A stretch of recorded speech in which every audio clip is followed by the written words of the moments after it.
I watched humans march to war. Galaxy trembled. The festival had been going for 3 hours when every screen in the city died. Rail had been standing near a food stall, writing notes about human sugar consumption, when the lights went out across every billboard, every shop window, every public display board in the entire coastal city. For exactly 4 seconds, there was nothing. Then a single cold blue image filled every surface at once. A symbol Rail did not recognize, followed by words in 17 languages, including his own. He read it once, then again. The Volkai Dominion had seized colony stations Oris, Bren, and Nadal on the human outer rim.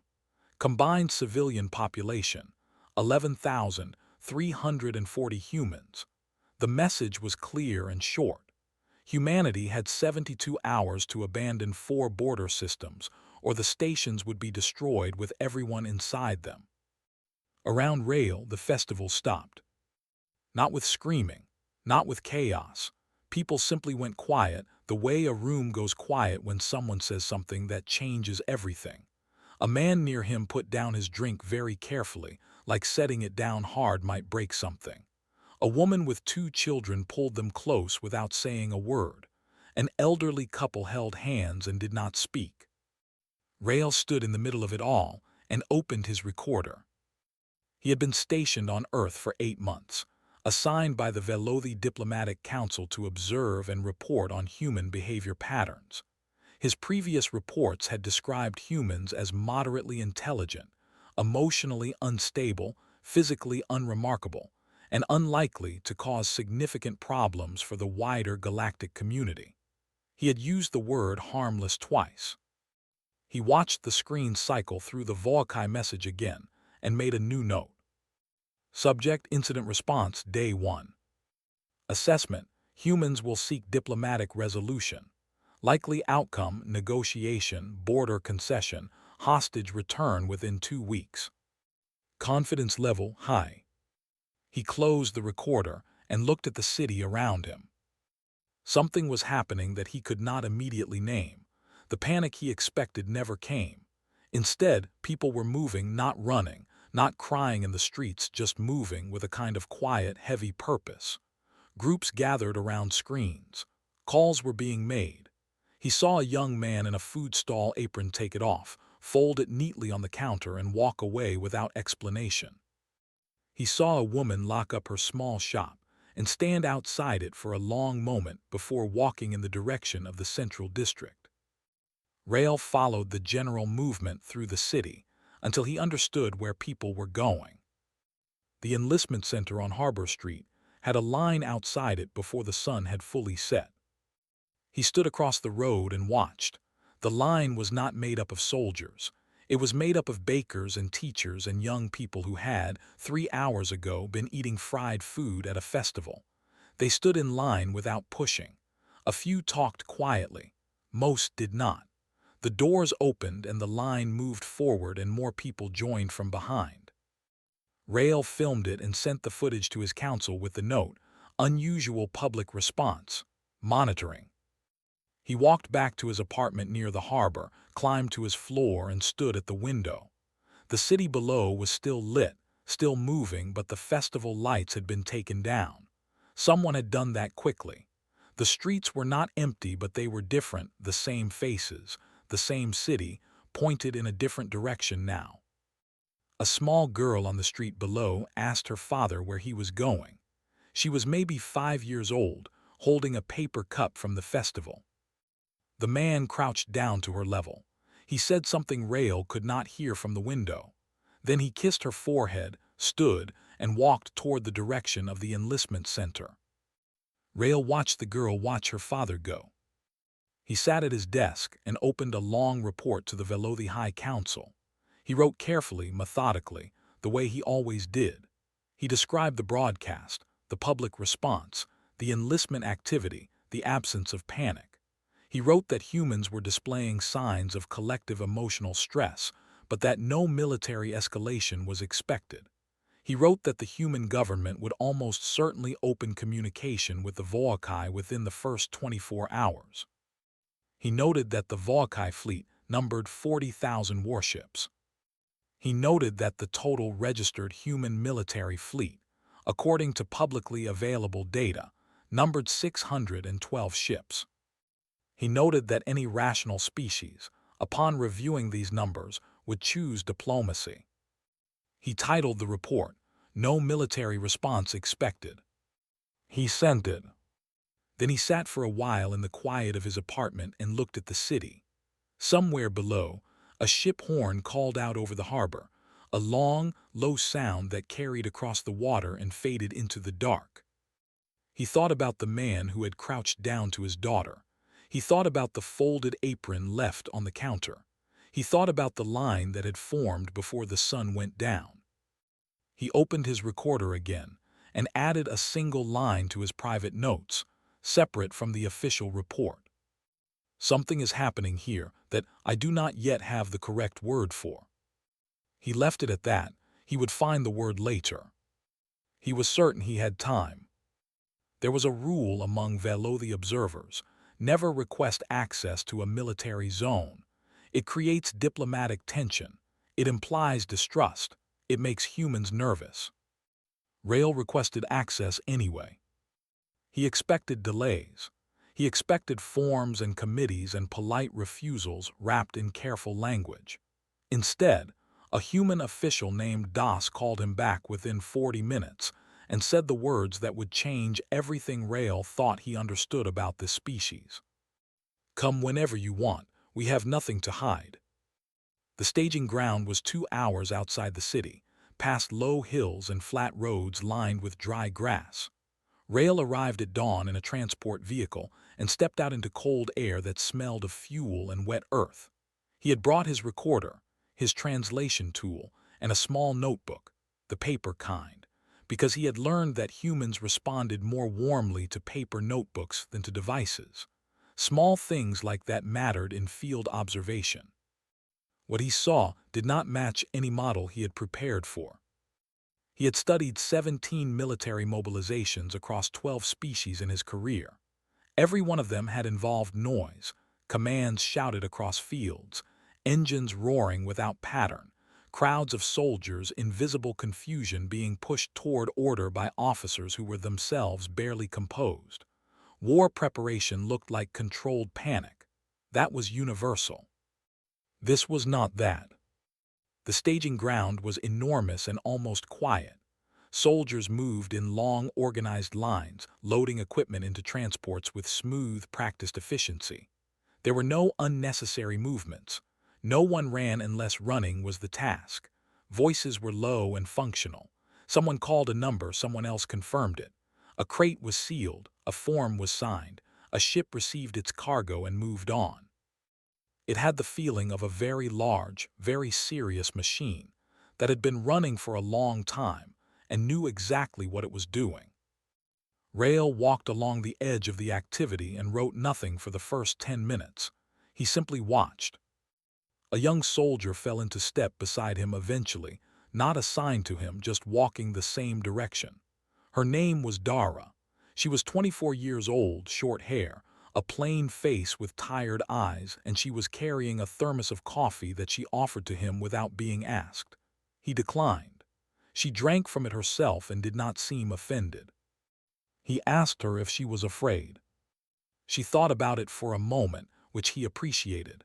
Humans who thought before answering were rarer than they should have been. "Not of dying," she said. "Afraid of being too slow, afraid of getting there and being too late." She looked at the ships being loaded in the distance. "Those are our people in those stations. 11,000 people. They woke up on a normal day and now they're hostages. That's not okay." Rail noted it down. Not okay. He had heard humans use that phrase before for minor inconveniences: slow service at a food stall, an uncomfortable chair.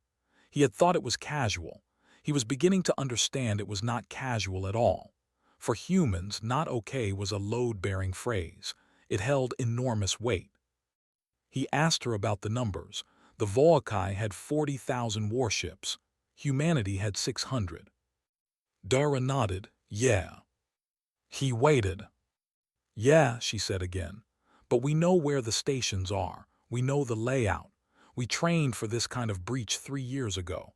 And she paused, looking at the ships again. "They have our people. We're not really doing a calculation here. We're doing a rescue." He filed that away. "We're not doing a calculation. We're doing a rescue." Two different things, apparently. Later, he found the general.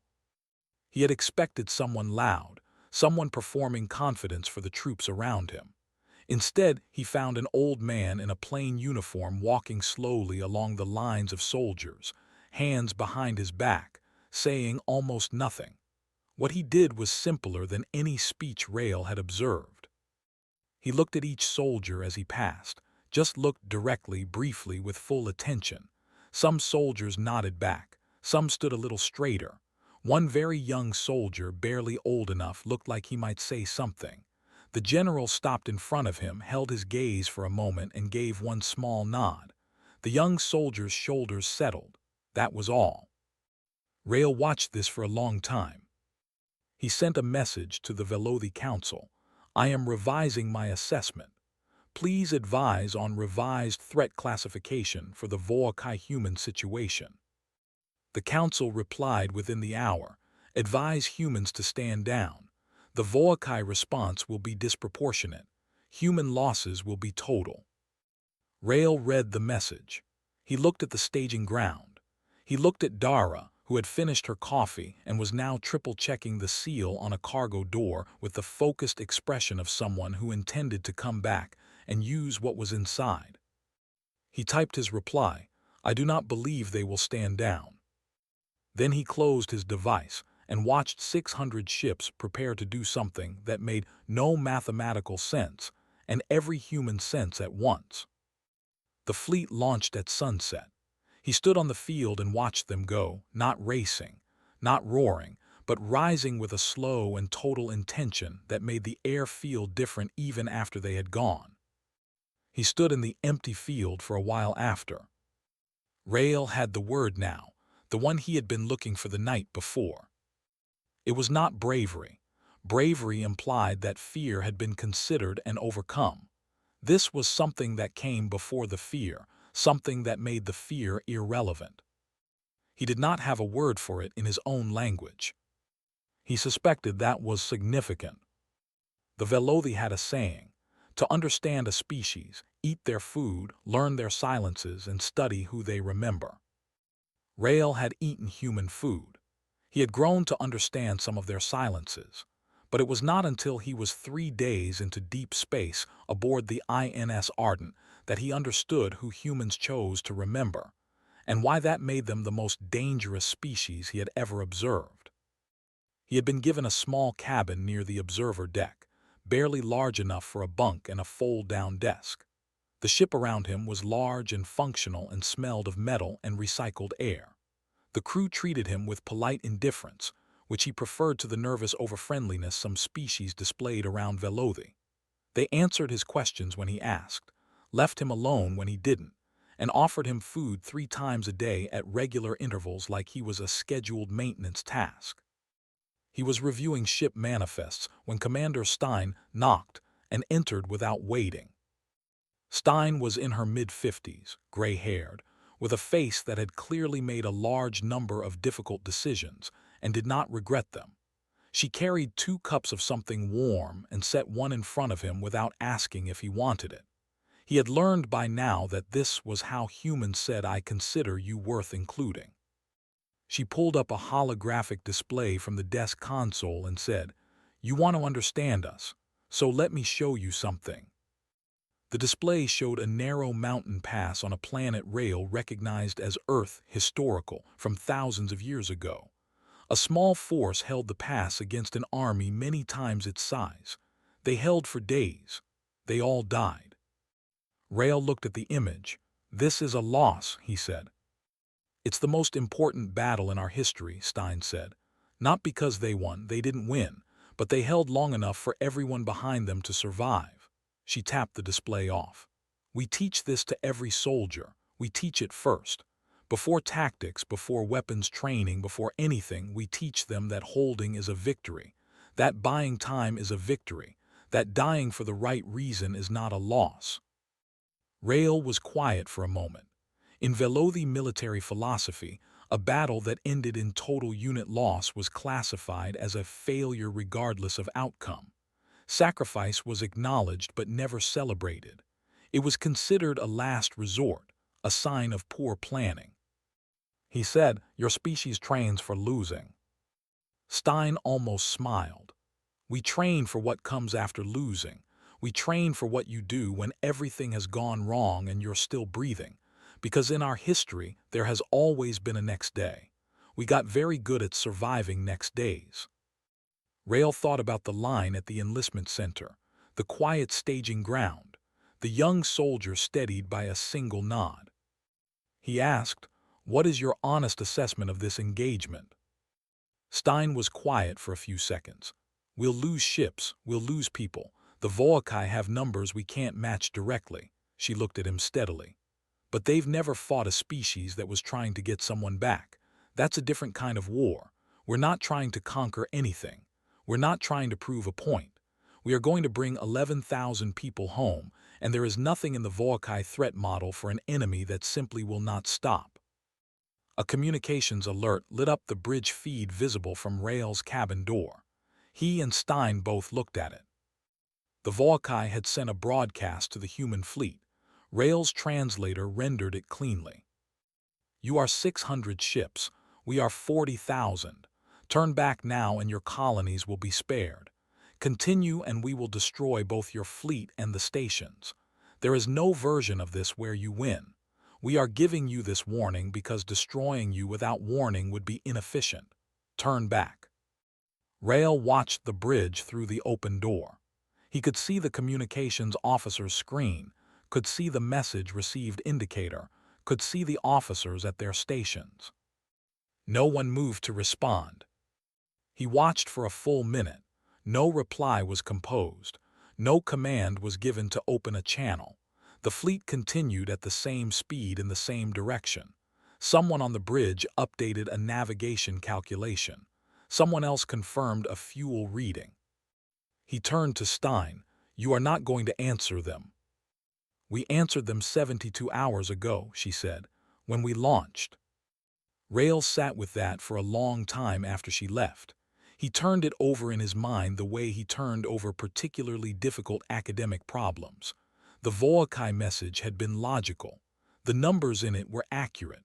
By every rational measure, the correct response was to stop. Humans had decided the numbers were not the point. He opened his private log and began writing. Not a report for the council, just his own thoughts. The way a Velothi observer was supposed to when the data stopped fitting the existing models. Entry: I have spent 8 months studying humans and I have been asking the wrong questions.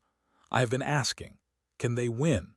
I should have been asking, what happens to a species that has survived every worst day in its history and kept going? What do you do with a people who look at a 40,000 ship fleet and say, that's not the problem is our people are still in there? He paused. He looked at the dark of space through the small porthole in his cabin. The Volcae had sent a very reasonable message. He understood why they sent it. He had, until recently, been operating on the same assumption they were, that humans would eventually stop when the cost became too high. He was no longer sure that assumption had any basis in fact. He added one final line to his entry. I think the Volcae have made the same mistake I made. I think we both confused quietness for weakness. I do not believe those are the same thing at all. No one told Rael the battle had started. He felt it. The ardent shifted not violently, but with a new kind of intention, the way a body changes when it stops walking and starts running. The hum of the engines changed pitch. The corridor lighting shifted to a lower, steadier glow. A calm voice over the ship system said, all non-combat personnel to observer stations. That meant him. The observer deck was a reinforced room with a wide-angled viewport and a row of screens showing external feeds. Rael took his seat, clipped in as he had been instructed, and watched. The Volcae fleet was enormous. He had known this from the numbers, But numbers did not prepare a person for what 40,000 ships looked like filling the space ahead of them. They were angular and black with lines of red energy running along their hulls, spread across the dark in a formation so large that the edges disappeared at the limit of the cameras. They had been waiting. They had been confident that waiting was all they needed to do. The human fleet hit them at an angle no one seemed to expect. Rail had assumed that 600 ships would approach 600 ships worth of space and attempt to fight through. What happened instead was harder to follow. The human fleet split the moment it entered weapons range, not into two halves or three columns, but into dozens of smaller groups moving in different directions simultaneously. Some went wide, looping around the Volkai flanks. Some went deep, threading between capital ships where the large Volkai guns had no clean angle. Two groups went directly toward the center with full speed and no defensive movement, which seemed like suicide until Rail realized they were drawing fire, deliberately pulling Volkai weapons platforms to aim at them so the flanking groups could move uncontested. It was not clean. Ships took hits. Rail watched the damage reports scroll across the screen: hull breaches, engine losses, two smaller human ships destroyed in the first 10 minutes. He watched and took notes and tried to keep his hands steady. But the Volkai were also taking hits. They had the numbers but not the angles. The human ships moved like they had rehearsed fighting in much smaller spaces and simply applied that knowledge to a larger field. They did not try to win the open engagement. They tried to make the open engagement irrelevant. Then the pilot called Bex did what she did. Rail saw it on the external feed, her fighter, tail section already burning, flying not away from the fight but toward a Volkai weapons array on the flank of a destroyer that had been targeting the Ardent for 3 minutes. The array had already fired twice. A third shot would have reached them. He watched her line up. He watched her comms light go on. She said something to the Ardent, 2 words. He would find out later what they were, and then she flew directly into the array at full speed. The array went offline. The destroyer pulled back to assess damage. The Ardent moved through the space that had just been cleared. Rail sat very still. In Velothi tactical philosophy, a unit that was compromised to less than 30% effectiveness was considered non-combat and recalled. Individual craft that sustained critical damage were immediately evacuated if possible. The reasoning was sound. A resource removed from the field could not contribute. Minimize loss, maximize continuity. Bex's fighter had been at maybe 20%. She had contributed more in the last 30 seconds of its function than most ships contributed in a full engagement. He looked around the observer deck. The other non-combat personnel, a medic, a data analyst, a logistics officer, were watching the screens with tense, focused faces. No one was crying. No one was panicking. They watched with the same expression he had seen on the staging ground, the expression that was not fearlessness but something that had decided fear was not useful right now. The battle ran for 4 more hours. Rail watched the human fleet lose 31 ships. He watched the Volkai lose 217.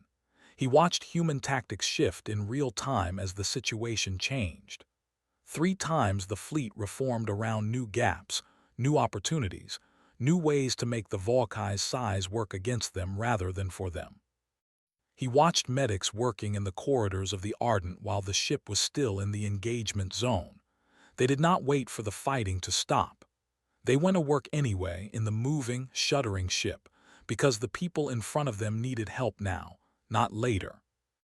He watched a damage control team seal a hull breach while the ship continued maneuvering. They worked in full emergency pressure suits, methodical and fast, and when they were done one of them thumped the wall twice with a fist and they moved to the next problem. Near the end, a Volkai flank began to pull back. Just one flank. A minor withdrawal, a positional adjustment, but Rail had read enough military history to understand what that represented when it came from the larger force. It was not a tactical move. It was the beginning of an army discovering that the opponent they thought they understood was something different than they had assumed. He noted the time and wrote in his log, Volkai flank withdrawal outer sector 14:42 ship time. First sign of hesitation. Then he added, I have been observing this species for 8 months, and I have been wrong about them in almost every assessment I submitted. I intend to be more careful now. He looked at the screen. The human fleet was already reforming around the new gap the Volkai withdrawal had created. They were still moving forward. The Ardent went quiet after the engagement ended, the way a person goes quiet after something large has passed through them. Rail left the observer deck and walked the corridors. He did not do this for his report. He did it because he needed to understand something, and screens were no longer enough. He had been watching this species through glass and recorders and transmitted data for 8 months, and somewhere in the last 4 hours of battle, he had started to feel that all of it, every clean, careful, clinical observation he had filed, had been a picture of a river taken from very far away, accurate in shape.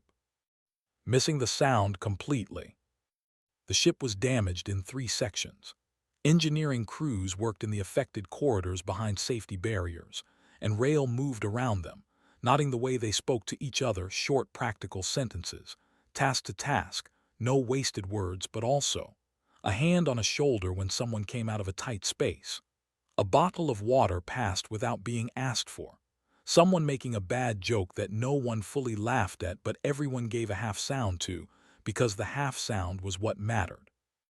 The acknowledgement that the joke existed, that there was still a person in there willing to make one.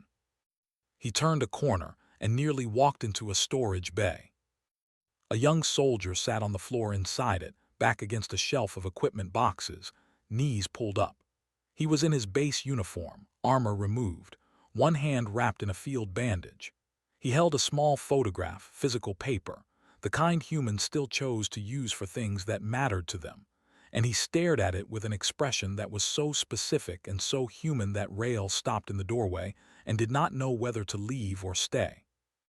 The soldier looked up. He was not embarrassed. He said, "Sorry, just needed a minute." Rail said, "Do not apologize." There was a silence that was not uncomfortable. Rail looked at the photograph, a young man, similar features to the soldier, slightly older. "My brother," the soldier said. His name was Oren. He said it like that answered the question that had not been asked. He was assigned to Colony Station 3, civilian maintenance post. He looked at the photograph again. "We're going to get him back." Rail noted the tense. "Not I hope, not I want. We are going to get him back." Present continuous. A fact about the future stated as if the future was already in the process of occurring. He asked Oren something he had not asked anyone yet, something that had been forming in his mind for days. Is there a point at which you would stop, at which the cost would be too high and you would turn back? Oren thought about it. He was the second human who had taken time to think before answering, and Rail found himself appreciating it again, the small discipline of it. "I don't think I'm the right person to ask," Oren said finally, "because my brother is in there, so my answer isn't going to be useful to you." He looked at the photograph one more time and then set it carefully in a pocket. "But I can tell you what I think about the people out there in those corridors. The ones who don't have a brother on that station. They came anyway, and I don't think they have a stop point either." He paused. "I think when we decide something is wrong, we just go fix it. I don't think we count the cost first." Rail left him there and walked further. He found Commander Stein in the small navigation room off the main bridge, alone, reading through a screen. He saw the header on the document before she closed it, casualty list. She had been reading it carefully, name by name, the way you read something you intend to remember. She looked up at him. She did not close the screen quickly or act as though he had caught her doing something private. She simply looked at him and waited. He said, 31 ships, how many people?" 412, she said, "dead. Another 209 injured, about 60 of those seriously." She looked at the closed screen. "Every one of them volunteered." Every one of them signed a form that said they understood what they were getting into. She was quiet for a moment. Every name on that list said yes. That's not nothing. That matters. Rail sat down across from her without being invited. She did not seem to mind. He said, I have been trying to find the correct framework for your species. I was trained to observe, classify, and report, but you do not fit any classification I was given. Stein looked at him with a tiredness that was not weakness. What framework were you using? Cost-benefit analysis, survival probability, resource allocation. He paused. Standard. She nodded slowly. That's the thing about standard, she said. It works fine until it doesn't. He sent the Velothi High Council his revised report that night. He was careful and methodical, as always. He included the battle data, the casualty numbers, the tactical observations. Then at the end he added a section he had never written in any previous report. Note on classification. Humans do not appear to make decisions based on survival probability in the way that this observer's training models predict. They appear to make decisions based on a different variable that I do not yet have precise language for. Provisionally, I am calling it moral weight, the degree to which a situation is, to use their phrase, not okay. When that weight reaches a certain threshold, the survival calculation stops being the primary input. The decision is already made. Everything that follows is execution. He reviewed it once, he sent it. Through the porthole, stars moved past slowly as the Ardent corrected its heading toward Colony Station 3.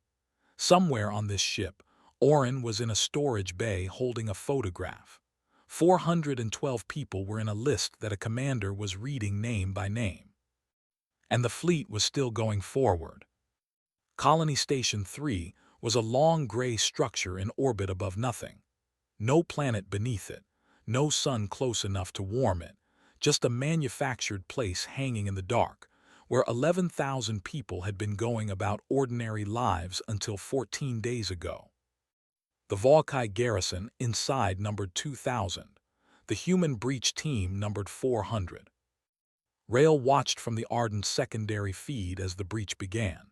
He had asked to go aboard the station. Commander Stein had said no with the kind of finality that did not invite further conversation. So he watched on screens, 3 camera angles, a comms feed, a sensor overlay, and he wrote, because writing was the only thing he could do with what he was seeing. The breach teams moved through the station's docking corridors in tight formations, clearing each section with a speed that did not look like rushing. They communicated in short numbers and letters, codes Rail had partially learned, position confirmations, target indicators, status updates. Someone called 7 clear and someone else called moving, and the line advanced. In the sensor feed, Rail could see Volkai life signs distributing to meet the incoming teams. They had the advantage of knowing the station's layout. The humans had rehearsed this layout for 3 days using schematics taken from a destroyed Volkai data drone.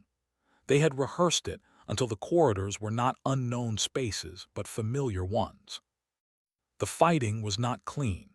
It was very close and very fast, and Rail did not look away from it, because he had decided somewhere in the last 14 days that he no longer had the right to look away. 1 hour and 47 minutes after the breach began, the Volkai garrison commander sent a surrender signal. Rail read the translation twice. He had expected it to take longer. He had expected more resistance. The Volkai were not known for surrendering quickly. He later found out from a recovered comms record what had broken the commander's decision. The garrison had been trained to hold against conventional military pressure. They had been given threat assessments and tactical models. What they had not been given was a model for an enemy that breached with 400 against 2,000 and did not slow down. That kept moving through losses with the same pace and direction it had started with. That did not stop to regroup, did not stop to reassess, did not show the signal patterns that every known military force showed when it was considering retreat. The Volkai commanders transmitted surrender note, contained one line that Rael saved to his personal records and kept for the rest of his life. It said, "We did not know how to fight something that was not afraid of us." The hostage sections were in the station's lower residential ring.